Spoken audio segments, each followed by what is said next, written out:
Oke guys, selamat malam kurang semua. So, lama tidak buat konten pasal kancil.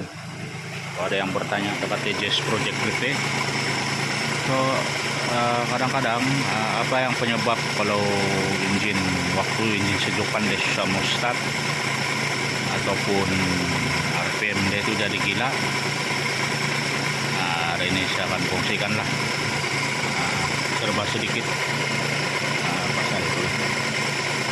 Oke, untuk waktu injin sejuk, kalau kereta orang susah mau start, dia ada berbagai faktor lah. Sama ada boleh jadi dari bagian api, minyak ataupun udara lah.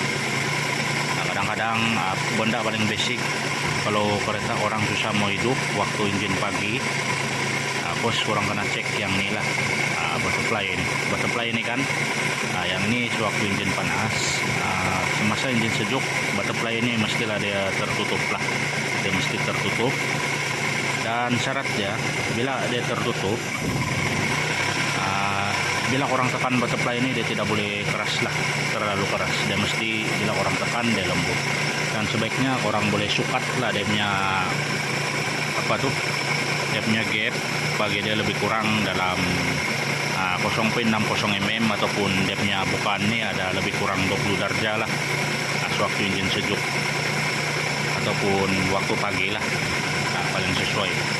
Orang kalau ada masalah pasal itu orang boleh try cek dulu orang punya butterfly ini, cek sama ada dia jam terbuka. Kalau waktu injin sejuk dia jam terbuka, dia terus terbuka nih butterfly 90 darjah. So itulah salah satu penyebab yang boleh membuat kereta orang tuh susah hidup, dan kurang kena 2-3 kali lah kering injin baru dia hidup, ataupun kurang kena pompa minyak baru injin dapat dihidupkan lah. Disebabkan butterfly ini dia jam lah sewaktu injin sejuk. Dan kalau orang cek waktu injin sejuk dia jam terbuka macam ni, biasanya dekat laluan bypass ni, laluan in dan out, dekat bagian shock mechanism carburetor ni dia sumbat lah, ataupun hose bypass ni dia sumbat atau dia karat. Lebih-lebih lagi kalau tidak pakai coolant lah, biasanya dia akan sumbat lah dekat bagian ni. Itulah yang membuatkan orang punya butterfly ini dia sentiasa terbuka 90 darjah lah. Selain daripada injin susah mau start awal pagi tadi, kadang-kadang kenapa saya punya timing ini tidak dapat adjust lah. Sudah kasih turun screw timing pun timing tidak mau turun. Benda paling basic orang kena cek ni cable race lah. Cable race ni sewaktu injin sejuk dia tidak boleh terlampau tegang lah, dia tertarik, dia mesti ada kendur. Bila injin semakin panas ataupun carburetor ni semakin panas, baru cable race ni dia akan tegang lah, ikut dia punya sub yang dekat sini itu untuk tolak bagian shock mechanism itulah. So syarat dia mesti korang cek ini juga lah, cable race ni. Pastikan kalau waktu injin sejuk dia tidak terlampau tegang ataupun terlampau dia tertarik lah, dia menolak bagian sub tu. Pastikan dia tidak menolak bagian sub tu lah waktu injin sejuk. Sepatutnya kalau waktu injin sejuk dia kendur cable race ni, lama-kelamaan kalau injin panas dia akan semakin tegang lah kabel ni. So itulah salah satu penyebab yang membuat kurang adjust screw idle dekat belakang ni, yang bulat besar tu. Bila orang adjust dia tidak dapat adjust lah, disebabkan cable race ni waktu pemulaan start pun dia sudah tegang, apalagi kalau sudah betul-betul panas dia semakin tegang lah. Dan itu pun boleh menyebabkan timing kurang. Bila orang adjust dia mati dekat 1500, tengoklah bergantung dengan sub tu. Kadang-kadang dia akan mati lah dekat 1500, dia dapat turun sudah orang punya timing. Sebaliknya kalau orang kasih naik timing, timing naik. So selain daripada itu juga perkongsian daripada malam ni, selain daripada bagian butterfly dan juga cable race ni tadi, itu dekat carburetor ni dia ada hose vacuum lah. So kalau contoh kan kalau korang pasang aircon semasa orang pasang ikon tuh timing kurang jadi gila. Kebiasaannya hose vacuum nih dia terbalik lah. So dia ada dua hose vacuum dekat sini, dekat bagian FICDD, dimana yang satu nih sebelah sini dia akan connect dekat bagian join nih yang 3W ini. Manakala yang sebelah lagi nih dia akan connect dekat bagian ekon pump lah, ataupun ekon punya vacuum tuh. So, kalau dia terbalik pasang pun, kalau orang adjust timing ekon pun dia tidak akan berubah lah. Sebaliknya dia akan berubah dekat bagian idle, normal idle tuh. So pastikan hose vacuum juga tidak terbalik lah dekat bagian sini. Dan untuk bagian distributor nih orang kena adjust dia punya darjah lah ikut engine. Contohnya kalau 850 orang kena adjust dia 5 darjah, 5 plus minus 2 darjah lah, dekat-dekat nih lah. Sama ada orang letak dekat 5 kah 6 kah, kalau mau bagi bench sedikit letak dalam 7 gitulah. Biasanya kan kalau kedudukan kereta ini dia punya darjah lari ataupun dia punya marking lari, so itu boleh membuatkan kereta orang nih salah satu dia RPM orang dari gila. Dan yang paling teruk sewaktu engine panas kereta orang akan jadi semput-semput dan mati lah kalau marking salah, terutamanya engine 660 kalau yang sudah upgrade pergi elektronik. Untuk yang 660 tuh kalau susah mau start, kurang yang masih menggunakan contact point, kurang boleh cek lah dia punya gap dekat dalam distributor. Ada punya gap lebih kurang dalam 0.4 mm. Pastikan dia punya gap itulah kalau susah mau start, kalau yang masih menggunakan contact point untuk engine 660 lah. Dan ada juga yang bertanya, bos kenapa saya punya kancil nih kuat makan minyak? Kebiasaannya dekat dalaman carburetor, kalau tidak leaking dekat luar ataupun api ini kurang sudah adjust cun-cun bagi dia nggak marking dia dalaman ini lah. Sama ada dekat dalam ini dia ada satu piston power tuh, bila orang sedut dia akan main lah. Nanti masa overhaul carburetor baru saya tunjuk orang lah mana satu piston power tuh. So itu pun boleh menyebabkan kurang punya minyak jadi kuat lah, dimana dia tidak main lah piston power tuh dekat dalam carburetor nih. So selain daripada itu juga kadang-kadang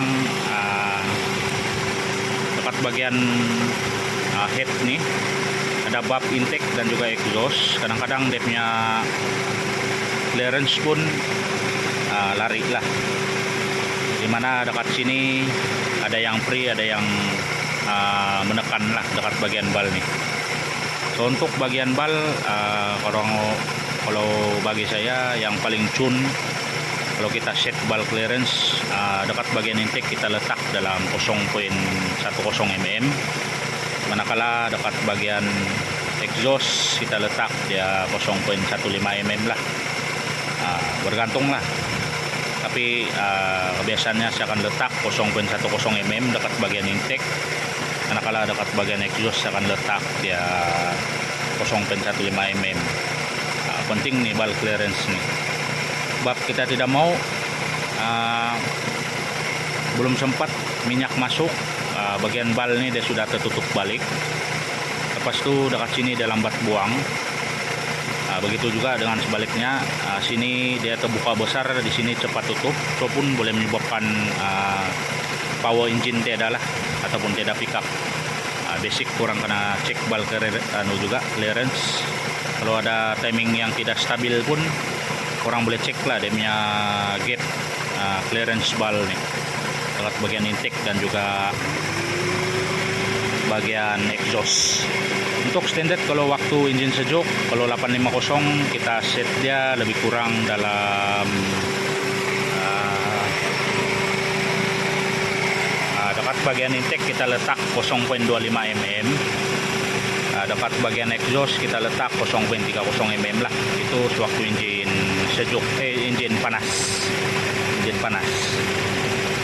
Tapi kalau engine sudah sudah ada luka-luka, sudah kadang-kadang kita tidak boleh ikut lah yang dari manufacturer punya clearance tuh.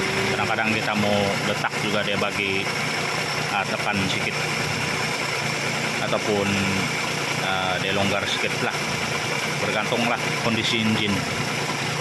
Kalau biasanya saya akan letak 0.10 mm dekat bagian intake, dekat bagian exhaust saya akan letak 0.15 mm lah dekat bagian intake, manakala dekat bagian exhaust 0.15 mm sebaiknya orang adjust waktu engine sejuk lah.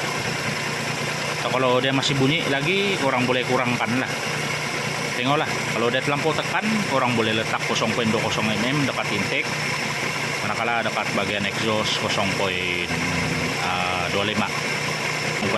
mm lah. Ikut kondisi engine juga, kondisi dia punya rocker arm ataupun dia punya camshaft tuh dalam tuh. Kalau dia ada makan sedikit, kita adjust lah ikut kondisi engine. So, itu untuk bagian valve clearance amat penting juga. Kadang-kadang kalau dia punya gap, ada yang tekan, ada yang free, ada yang menekan, pun boleh menyebabkan timing tidak stabil dan juga power engine itu tidak pick up. Dan selain daripada valve clearance, dekat bagian carburetor, dekat hose bypass tadi, dekat bagian distributor, orang kena cek juga lah orang punya coil tuh. Untuk spesifik cara orang cek coil nih, paling basic orang start kereta orang dalam 10 menit hingga 20 menit. Lepas itu orang boleh sentuh dekat bagian coil. Kalau dia terlampau panas ataupun dia itu kan berlebihan, itulah penyebab kereta jadi mati-mati juga waktu engine sudah panas dan juga tidak power juga lah, sebab dia punya coil ini sudah mulai bermasalah lah. So, untuk mau tahu dia kong sudah ataupun tidak, paling basic macam inilah, orang running kereta orang dalam 10 hingga 20 menit. Lepas itu ataupun paling bagus setengah jam lah. Lepas itu orang boleh sentuh dekat bagian coil ini. Kalau dia panas terlampau panas betul, so itu boleh menyebabkan engine semput ataupun mati lah waktu engine panas. Dan tanda-tanda coil plug itu sudah mulai mau bermasalah lah.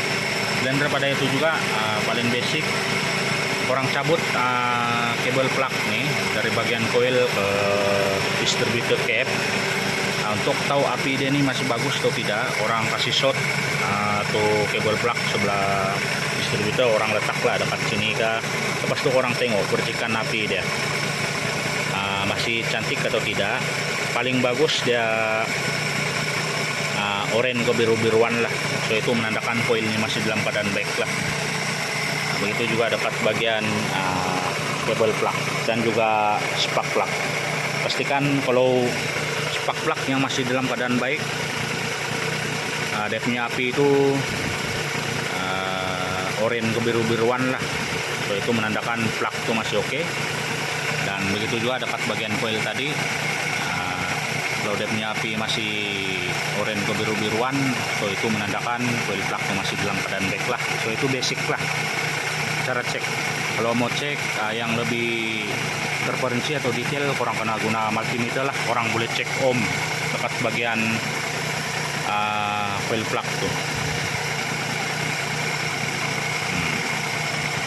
Daripada benda-benda yang disebutkan tadi, so marking dekat bagian timing bell pun orang kena tengok lah. Pastikan dia tidak lompat 1 gigi atau 2 gigi lah. Pastikan marking camshaft dan juga bagian crank gear itu dia betul-betul ikut marking lah. Kalau dia lari pun dari 1 gigi kah ataupun 2 gigi kah, so itu pun boleh menyebabkan kereta orang tidak power. Kadang-kadang susah mau hidup, kadang-kadang tidak boleh start langsung lah.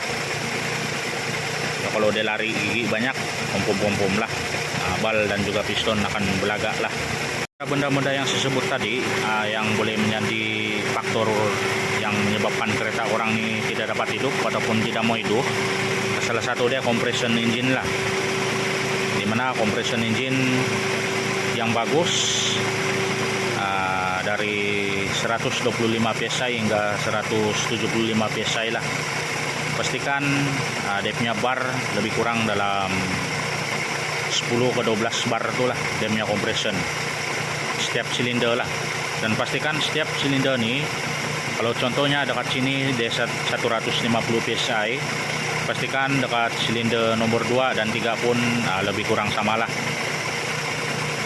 So nanti saya akan kongsikan juga lah cara cek compression untuk engine kancil lah untuk lebih detail.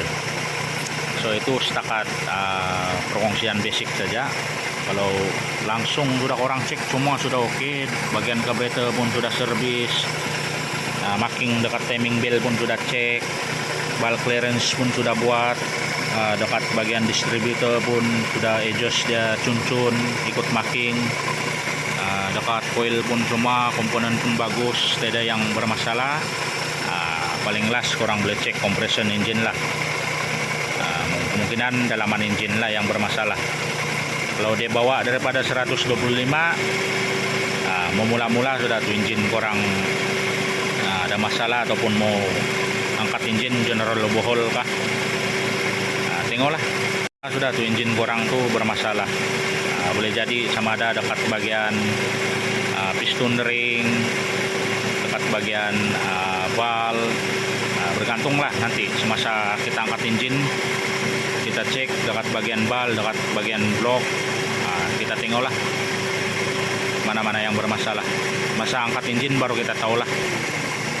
Tapi dengan cara paling basic untuk cek sama ada piston ring kah, dekat bagian dalaman engine kurang tuh ada masalah, kurang boleh buat compression test lah. Cek setiap silinder nih dia punya reading. Sebab itu pun boleh menjadi punca engine susah mau hidup, engine tidak power, dan paling teruk sekali engine langsung tidak mau hidup lah kalau compression dia ini sudah betul-betul teruk. Ada banyak lagi saya mau share pasal pertanyaan dekat bagian YouTube dan juga TikTok tuh, tapi waktu pun sudah gelap malam, masa untuk rehat. So setakat itu sajalah perkongsian saya pada hari ini ataupun malam ini. Dan terima kasih karena support Tejas Project PP selama ini. Dan sekiranya video ini bermanfaat untuk orang jangan lupa support lah Tejas Project PP. Macam biasa orang boleh share dekat kawan-kawan yang gunakan chill ataupun saudara mara orang lah ataupun kawan-kawan yang gunakan chill lah, 660 ke 850 yang menggunakan engine carburetor lah.